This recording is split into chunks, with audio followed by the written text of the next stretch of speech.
తమిళ రాజకీయాలంటే cinema వాళ్ళతోనే పెరిగినాయి. ఓ పక్కన జయలలిత, ఇంకో పక్కన కరుణానిధి. కథా రచయిత యాక్టర్ కరుణానిధి అయితే హీరోయిన్గా ఒక వెలుగు వెలిగింది జయలలిత. ఆ ఇద్దరికి సంబంధించినే రాజకీయం అంతా వాళ్ళ చుట్టూతోనే తిరిగింది.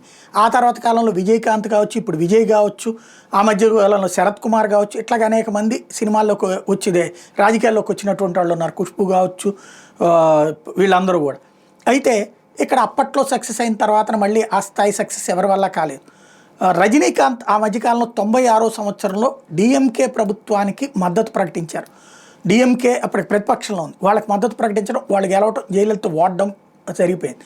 ఇప్పుడు తాజాగా అసలు ఎందుకు అంత జయలలితతో మీకు విభేదం వచ్చింది అన్నటువంటి పాయింట్ని అడిగితే ఒక మీడియాతో చెప్పుకొచ్చారు తనకు ఆ రోజున జరిగినటువంటి విషయం.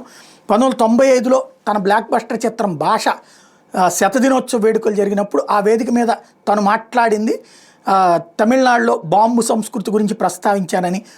ఆ ఫంక్షన్కి వీరప్పన్ అనేటటువంటి మినిస్టర్ హాజరయ్యారు. అతను వీరాభిమాని ఇది రజనీకాంత్కి.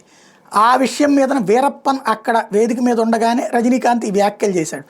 దానికి కోపం వచ్చినటువంటి జయలలిత వీరప్పన్ని సీరియస్గా తీసుకుంది, వీరప్పన్ పదవిని బీకేసింది. అంతకుముందు చాలా విధేయుడు పార్టీకి ఎప్పటి నుంచో కష్టపడి వచ్చినటువంటి వాడు. తన మిత్రుడి మీద మంత్రి పదవి పోయిందని రజనీకాంత్కి ఆమె మీద కోపం వచ్చింది.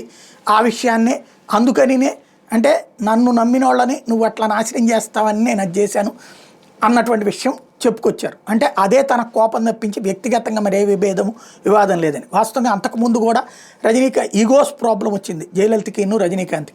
రజనీకాంత్ ఇల్లు కూడా జయలలిత ఉన్నటువంటి రోడ్లోనే.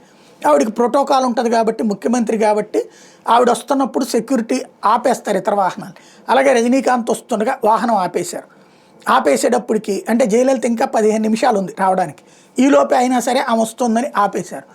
రజనీకాంత్ చెప్పాడు, అయ్యా నాకు అక్కడ షూటింగ్ ఉంది, ఇంకో 2 నిమిషాలు, మీరు ఆవిడ 15 నిమిషాలు అంటున్నారు కదా, నేను వెళ్ళిపోతానని చెప్పి అయ్యగారు వెళ్ళిపోతారని రజనీకాంత్ డ్రైవర్ చెప్తే వినలేదు.